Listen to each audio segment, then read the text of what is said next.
A lot of people now listening are likely familiar with magnesium helping you become more relaxed and helping you sleep a little bit better and maybe have better quality of sleep. So what else? What other benefits can we see from magnesium? Or maybe what about what happens when we have magnesium deficiency? What are some symptoms that come up? Some of the big symptoms that are easily confused with a lot of other things are headaches and migraines that are chronically occurring. The insomnia, not only just falling asleep, but also staying asleep.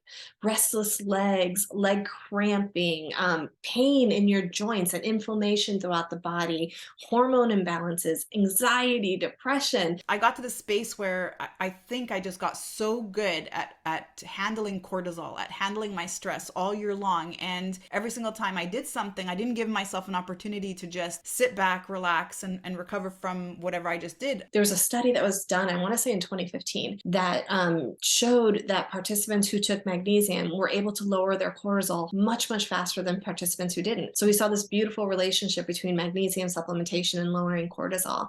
So it really does a huge role in the way that we handle stress and anxiety and that type of thing. What is the correct dosage, let's say, for someone? I would imagine somebody more active, somebody that is going through more of a stressful time, maybe it's a stressful life event, etc., could likely need more. But how could you gauge the right dosage for you? Well, the RDA for magnesium is 350 to 400 milligrams a day. I like to use that loosely because the RDA was created for help to keep healthy people healthy. So if you're already in deficiency, you're going to need a lot more. And if you're exercising regularly, if you're drinking a ton of coffee, if you eat a lot of sugar, you're going to need more on top of that. So I always use that as a rough kind of guideline. The beautiful thing about magnesium is that your body has a fail-safe mechanism. Welcome back, friends. I'm your host, Sherry Shaban, and with each episode, I am honored to be your coach and guide in the journey to make peace with food, fall in love with fitness, and ultimately yourself. My intention in each episode is to help you release the old story of who you are and step into the one you're always meant to be. We'll challenge conventional diet and fitness culture and understand the importance of tuning out all the shoulds they tell us to do and tuning into our own inner wisdom instead. What you focus on, you create more of. Through these conversations, you'll shift your focus from what you're supposed to be doing to who you want to be, so that health and fitness and ease around food is not just what you do, but who you are. And if you find that this conversation resonates with you today, then I want to invite you to join our free Make Peace with Food Facebook community at myfoodfreedomlifestyle.com, where you can connect with me and my team directly and access all the free trainings and resources we have for you so you can regulate your nervous system and make peace with food. And then also remember to share this episode with someone who you think needs to hear this today. The links are in the show notes. All right, now let's get into it. Hi, Natalie. Welcome to the show. Thank you so much for having me on. I can't wait to talk all about magnesium, my favorite topic. Yeah, I see that coming off of you. And it's interesting. I've never really heard of a magnesium expert before or any mineral expert before. So I'm super curious. And I'll have to admit, my knowledge around magnesium, I find is pretty limited. And then when I was reading a little bit about your bio and a little bit about the things that you do, I'm overwhelmed actually by how important this mineral is. So first of all, Nat, welcome. And how did you get into this topic? Like, why magnesium? So as with most people, it always stems from a problem, right? So it wasn't that long ago, I want to say it was around 2014, that I was dealing with awful, terrible, just dreadful insomnia and anxiety. I was stressed out. I was snapping at my kids. I was just very unpleasant to be around. And I was doing everything that they tell you to do. So I was checking all of the boxes, eating a healthy, organic lifestyle, exercising regularly, using really good, healthy products in my house. But I was still dealing with these issues. So I did what any normal person would do. I went to the doctor, right? And she was so gracious, and she offered me a bazillion different tests and sent me from specialist to specialist to specialist. And when it was all said and done, she sat me down, she looked me straight in the face, and she said, "Natalie, there is nothing wrong with you. You are perfectly normal." And that was the best, worst news that I could have possibly ever gotten. So it kind of jump started, it like lit this fire in me to kind of figure out what's going on. There's no way I'm perfectly normal and everything's fine if I'm feeling like this, if I'm only sleeping 2 hours a night, if I'm having panic attacks in the grocery store. Like that to me was not okay. Mm. So I started searching and searching. I went to naturopaths, I met with nutritionists, I did all of the stuff. And one day at the time, I actually owned a natural store. One of my customers came up to me and she's like, "Have you tried magnesium like on your skin?" And at that point, I would have stood upside down on my head and sang the alphabet if you told me it would make me feel better. So like immediately run out, buy some magnesium spray it on my skin. And that night, actually within about a week, I went from sleeping 2 hours a night to sleeping about 6 hours a night. And Wow. I didn't have a panic attack that whole week. And then with more regular use, there was no more anxiety. I Mm. was able to, rest and relax in the evening. My head wasn't racing all the time. And I thought, what is going on? Why didn't my doctor tell me about this? Why isn't everybody talking about this? Why doesn't Oprah have a show that talks about magnesium? Like this, it's that life-changing. Wow. Wow. So when you went to see the doctor, did they do blood tests to even check your mineral levels? Like, did magnesium even come up? Yeah, so they did and they didn't. They did a magnesium serum test, and after tons and tons of research, I learned that that is not an accurate test of magnesium. Yeah, it's the cheapest. Yeah, it's covered by insurance, but only about 1% of our magnesium is stored in our blood. Mm. About 60% is in our muscles, 40% in our bones. So we're not getting a really good, accurate picture of what's going on in our body if we're only looking at that 1%. Right, right. Okay. So I want to get into just a moment how we got into even, magnesium being a solution. But what was going on in your life at the time? Because let's say in the last couple of years, obviously during the pandemic and COVID, I mean, all kinds of things have been happening to everyone, whether they've lost their job or lost a loved one or got really ill. So how do we know it's not a traumatic event that's happening, it's not a psychological thing that's happening, it's not a mental health thing that's happening, and it's actually a mineral deficiency? Oh, I love, love, love that question. That was a brilliant question. I love it. Yeah. So, could it have been something else? I mean, I was in a really, really stressful time in my life. I was getting the store up and running and raising two small children and getting my clinical aromatherapy certification. So, like, it was all hitting me at the same time. And what I found out was that stress and magnesium have a really interesting relationship. The more stressed out you are, the more you torch your magnesium stores. And the more magnesium goes down, the higher and more anxious and more stressed you feel. So we see this like inverse relationship between magnesium and stress. So yeah, I definitely think of course, as with anything, is a combination of all the stuff that was going on in my life that I was quickly depleting those magnesium stores with all the stress I was dealing with. Wow. Okay. So that really makes a lot of sense. All right. So the body becomes more demanding for magnesium when we are going through a stressful environment, when we're more in fight or flight, we're more in sympathetic drive. Absolutely, absolutely. And it's funny because magnesium, one of the beautiful and incredible things that magnesium does is it activates the parasympathetic nervous system. Mm. So, because like you're saying, that sympathetic nervous system, we get stuck there. I think in our society nowadays, the demands are so high on us.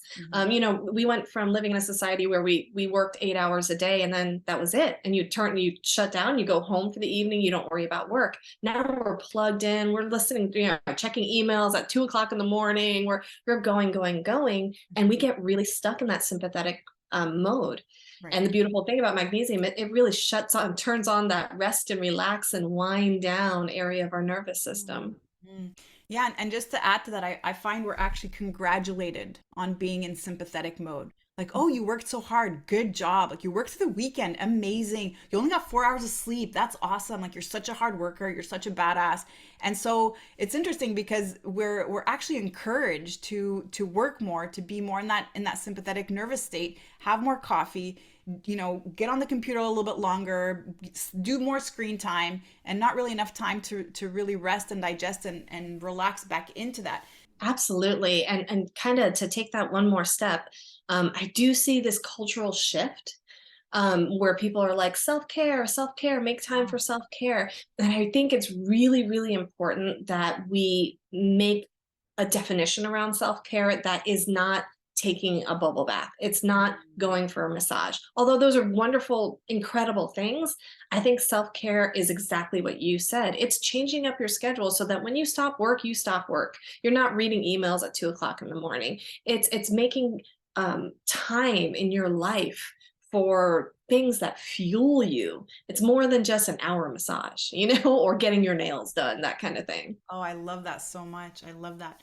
So, a lot of people now listening are likely familiar with magnesium helping you become more relaxed and helping you sleep a little bit better and maybe have better quality of sleep. So, what else? What other benefits can we see from magnesium? Or maybe what about what happens when we have magnesium deficiency? What are some symptoms that come up? Absolutely. So, some of the big symptoms that are easily confused with a lot of other things are headaches and migraines that are chronically occurring. The insomnia, not only just falling asleep, but also staying asleep, restless legs, leg cramping, pain in your joints and inflammation throughout the body, hormone imbalances, anxiety, depression. So, like, if you think about all of those symptoms, you can think of probably at least one person that in your life that is dealing with one of those. And it's no surprise because the studies are showing that about 70% of the population does not get enough magnesium every single day. Mhm. 70%, that's like 7 out of 10 people are not getting enough magnesium in their diet, in their life, in their bodies every single day. Wow. So as you were listing that, I was like, yep, check. Yeah, check. Yep. Oh, yeah, that one too. Yep, that's right. And I'm sure a lot of people listening the same thing. And again, we start to make that our normal, right? Just the way we make being in sympathetic nervous state our normal, like that's just how we should live our lives. Well, dealing with headaches, that's normal. I'll just pop an Advil, right? Oh, I didn't get to sleep again tonight. It must be something else. Maybe it's my screen time. And it's really interesting because this conversation just gives us a brand new perspective on perhaps resolving something that's been going on for so long that we just never really found that solution for. Absolutely. I think in my entire experience, everything that I went through that's brought me up to where I am today, the most important takeaway that I had was not accepting somebody else's normal for you. Mhm. When the doctor told me, oh, your blood work's normal, you're fine. It's normal to be anxious. It's normal to be depressed. It's normal to not sleep. I'm like, wait, that might be your normal. That is not my normal. Right. And Right. so it's really important to define what normal is for you and really protect that as much as you can. Yeah, absolutely. So I know you offer supplements and you've started this whole entire line, which I want to get into in just a moment. But just talk to us a bit more about how do we know where we are getting enough magnesium, especially from our diet? Like where can we find that from our diet? And how do we know that we are getting sufficient amounts of magnesium? Yeah, so when it comes to magnesium, it's primarily found in your green leafy vegetables, your nuts, your seeds, and even in dark chocolate. And Mm, when I say dark chocolate, I don't mean like the stuff that's loaded with sugar. I mean the organic, really good dark chocolate. right. Unfortunately, people aren't eating those foods. Mhm. The standard diet is a lot of fried foods and grains and pro-inflammatory foods, and we're not seeing enough people eating those green leafy vegetables that you need. For example, in order to get a day's worth of magnesium, you've got to eat 10 cups of raw spinach. So not a lot of people are doing that. Right. Right. And I think part of the problem, not only are we not eating enough magnesium rich foods, is the other side of that is that we are burning through our magnesium quicker than we can replace it. Mhm. So doing things like drinking alcohol or eating or drinking lots of caffeine, both of those are diuretics and they're going to pull that magnesium right out of your system. Another thing is sugar. We tend to eat a really high sugar diet in our modern world, and it takes 54 molecules of magnesium just to balance that one molecule of sugar. So, What? the more sugar you eat, the more demands you're putting on that magnesium. Also, exercise. Now, please don't get me wrong. I'm not saying don't exercise. Please Yeah, I'm exercise. with you on this one. Mhm. you know but the more you exercise, the more you're going to torch your magnesium levels. The more you sweat, the more you're going to sweat out your electrolytes, and we quickly grab that Gatorade or that sports drink to replace our electrolytes, But unfortunately, those sports drinks don't have magnesium. They might have potassium and sodium, but they do not have magnesium. So we've got to be really cognizant of replacing magnesium as quickly as we burn it. Right, right. Okay. And so now, we're at the pharmacy and we see all these supplements for magnesium. Some are in powder form with, lemon flavor, and then we have the capsules. And so what is your take on that? Is that a good support to replenish magnesium deficiency, or is there something that's a little bit more superior? So of course I believe, I'm a huge believer, is food is fuel. So try and get most of your magnesium from food whenever possible. Aim to get those 10 cups of green leafy vegetables, have a huge salad at lunch and throw some more like cooked veggies on for dinner, that type of thing. So of course that's number one. When you do, or if you do decide to supplement with a magnesium supplement, there are over 11 different types of magnesium on the market, which can quickly overwhelm people. Like you go to the health food store and there's this like aisle and it's scary and you're like, what do they all say? And how much do I need? And all that kind of thing. So just as a quick, I always like to do like a quick just summary of the different types of magnesium on the market. That way you can kind of start researching and figuring out which one's going to be best for you. So generally speaking, the two forms of magnesium that you want to keep your eye out for that do not work well is magnesium oxide and magnesium carbonate. They can really go right through your system and come out the other end, giving you, diarrhea and stomach issues and that kind of thing. The absorption rate for magnesium oxide is about 4%, which means that 96% of it gets wasted in your digestive tract. Yeah. So they're not going to do you any harm, but they aren't going to do a really good job of raising your magnesium levels. You may as well Better. just put your money in the toilet, right? Just Exactly. Yeah. bypass putting it through your body, essentially. Exactly. Unfortunately, those two forms, oxide and carbonate, are the ones that are readily available everywhere you go. They're going to be at your local pharmacies, they're going to be at your health food stores, that kind of thing. And they tend to be the cheapest ones on the market as well. So that's the one that that's a red flag to look out for when you go for magnesium. The ones that are better options are magnesium glycinate.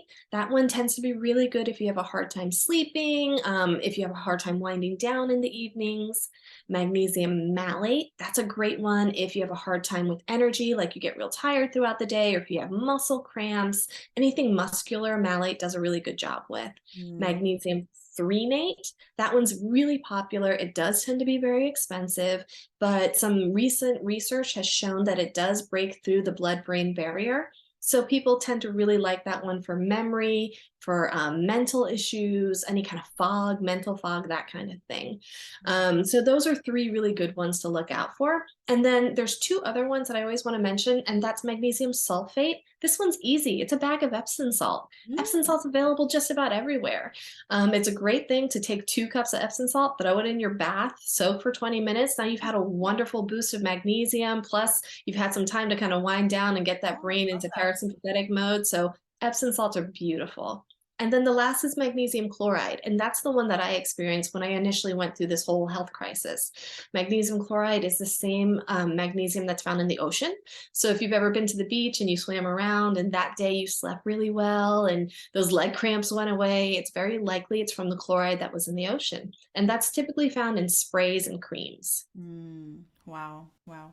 Okay, you are a radiant light. You are just beautiful, and the way you talk about this, like, I mean, I wish our listeners could see you, because you're just so passionate, and there's this light coming off of you as you share this, and it's so obvious that this is deeply important to you. And so I mean, I'm curious, like, why is that? Why is it so important to you? For me, it's just one of those things where I'm seeing so much suffering in this world, so many people dealing so many health issues, and they're spending thousands upon thousands of dollars on different therapies and different, prescription drugs, that kind of thing. And all I can think about is how many of these people would benefit from magnesium. There's this beautiful and amazing researcher. Her name is Dr. Carolyn Dean. If you ever get a chance, she wrote a book called The Magnesium Miracle, which is, amazing. Just so much information. She says that up to 85% of doctor's visits can be traced back to low magnesium. Now that's a huge stat. Like that's a big, Big a loaded statement. Yeah. But imagine if a simple magnesium deficiency could fix these issues. Imagine how much money we'd save, how much suffering would stop. Mm. I just think it's one of those things that need to be addressed. Yeah, yeah, I agree. And you know, and that's sort of the whole purpose of this show is to really share with the listeners like maybe there is another way, you know, and I always say fitness is possible for everyone and it's just a matter of finding out how. And you know, I went through a traumatic story myself, Nat, where I was hit by a car when I was 16. I was playing a lot of sports at the time. I was told I should never ever play sports again. I went on to have surgery on my back twice and I just couldn't accept that as my reality, even though doctors were telling me, Sherry, like no more sports. You know, you're not going to be able to play sports again. Maybe some light walking on the treadmill would be suitable for you going forward. And should you become pregnant one day, like we don't know what's going to end up happening with your back, right? But I couldn't accept that as no. Like I just couldn't believe that for whatever reason. Something so deep inside me just absolutely refused that to be my truth. And so if we are determined to be on this quest, and it seems like you were too, like no, the doctor is going to tell me this is my new normal. No, this is not my new normal. Like I'm not going to accept this as who I am, even though all of these results came back to say, hey, Nat, you're okay. There's nothing wrong with you, you know. But I believe if we have this thirst, this hunger to find what it is that we could maybe do and just get more information that doesn't have to be that allopathic pathway to medicine, but maybe listen to other experts. And there are so many books out there, so many amazing speakers and influencers such as yourself who can share their insight. I believe that there always is a way for someone. Absolutely. And wow, your resilience is inspiring. Wow, that's amazing. What a beautiful story. Yeah, well, yours too, woman. Thank you. So how are you sharing your message? I mean, this is a lot of work. Like this is a love passion, right? I mean, this is definitely something that really comes from within. So where do you share this? Yeah, so I share it across social media, TikTok and Instagram and Facebook. I'm really, really active on TikTok in particular. Everything is at Be Rooted In because I'm a big believer in being rooted in just your health, being rooted in your faith, being rooted in love. And so now tell us about our products, right? So before we started recording, I asked you to hook me up with some samples because this is super interesting. I'm actually at the end of last year, I got super, super ill in December. And I think what I went through was, I guess they call it a burnout. And I realize now just everything that we've been talking about, it was like, oh, like, you know, like, wow, that's it, right? And so just I got to the space where I think I just got so good at handling cortisol, at handling my stress all year long. And every single time I did something, I didn't give myself an opportunity to just sit back, relax, and recover from whatever I just did. I was on to the next thing, you know? And so talking about our schedules and rewiring our schedules was almost as if I was saying that sort of to myself. So somebody like me who's wanting to create more balance this year, like what would you recommend for me? Absolutely. So like what we said earlier, definitely rearranging your schedules and making, even if you have to put it in your schedule, prioritizing you and your time is so important. And magnesium, it there's a study that was done, I want to say in 2015, that showed that participants who took magnesium were able to lower their cortisol much, much faster than participants who didn't. So we saw this beautiful relationship between magnesium supplementation and lowering cortisol. So it really does play a huge role in the way that we handle stress and anxiety and that type of thing. We can be burnt out and fatigued ever so quickly. So, Epsom salt baths, using a magnesium cream, or, trying different supplements to find a supplement regimen that really works for you is of vital importance. All right, that's amazing. So what does your magnesium routine look like then daily? Yeah. So in the mornings after I go to the gym, I usually go to the gym in the morning, and I exercise in a sauna, so I'm sweating a lot. So Oh wow. Okay. yeah, yeah. So I always try and replenish magnesium immediately afterwards. So I take a shower and I use a magnesium cream, especially on the areas that I worked out really hard. And then in the middle of the afternoon with my first meal, I usually do a first meal around 11 or 12 o'clock. I take a magnesium supplement, and I usually aim for a complex of magnesium malate and glycinate mixed together. And then in the evenings when I'm trying to wind down and kind of get everybody settled in the house, I'll usually use magnesium cream again. And then one more time right before bed, I'll use a magnesium cream, especially on my feet and my legs, so I don't cramp up while I sleep. Wow. So yeah, so I with magnesium, you don't want to take everything all at once. You want to spread it out throughout the day so you can maximize your absorption. Wow. Okay. So, and what kind of impact has that made on your life now? Oh yeah, I can sleep. Like people totally like down or like they downplay the role of sleep. Like you said earlier, like people are like, oh, all I need is 4 hours of sleep. Right. No, you need 8 hours. You're functioning on four, but you need 8 hours. Our brain does so much repair while we sleep. Yes. And I think people really tend to underestimate, how much we need it. And so many people fail to prioritize sleep.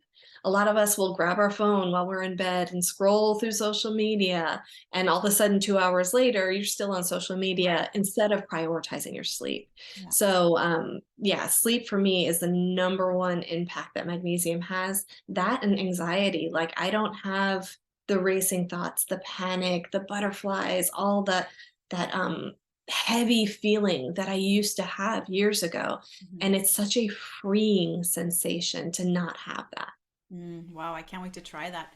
All right, and so final question I think is, well, this is still kind of a medication, right? I mean everything is sort of a drug, even though it is a natural mineral. So what is the correct dosage, let's say, for someone? I would imagine somebody more active, somebody that is going through more of a stressful time, maybe it's a stressful life event, etc., could likely need more, but how could you gauge the right dosage for you? Yeah. So, well, the RDA for magnesium is 350 to 400 milligrams a day. I like to use that loosely Mhm. because the RDA was created for help to keep healthy people healthy. Healthy. So if you're already in deficiency, you're going to need a lot more. And if you're exercising regularly, if you're drinking a ton of coffee, if you eat a lot of sugar, you're going to need more on top of that. So I always use that as a rough kind of guideline. The beautiful thing about magnesium is that your body has a fail-safe mechanism. Mm. So if you take too much magnesium all at once, it's going to get processed and go right out the other end. So it's very difficult to overdose on magnesium. It's a relatively safe mineral found in our foods. Very, very, very difficult to overdose. I personally aim for I found my sweet spot is about 700 to 800 milligrams of magnesium a day. But Wow. remember, I'm in a sauna, 3 to 4 times a week. And, I live a pretty go lifestyle. And so I need that to replenish my magnesium regularly. Amazing. I cannot wait to try it. So, Nat, if people wanted to look you up and to also check out your supplements, where could they go to do that? Sure. So I can be found at berootedin.com. Social media all across all the platforms at berootedin as well. Amazing. Thank you so much. I love this conversation. I had a blast speaking to you, and thank you so much for everything that you're doing to spread such beautiful, positive energy and wellness and health to all the people out there. Oh, thank you so much. Received. Thanks for listening to this episode. Whether you're already on your wellness journey or just getting started, we're in this together. If this has resonated with you today, I want to invite you to subscribe to the show so you never miss a beat. And if you know someone who could benefit from this conversation, then please share this episode with them. Let's work together to help as many people as possible make peace with food and fall in love with fitness. And also, don't forget to visit myfoodfreedomlifestyle.com to join the free Facebook group for more resources. Remember, you are an inspiration. I can't wait to hear your story. See you next time.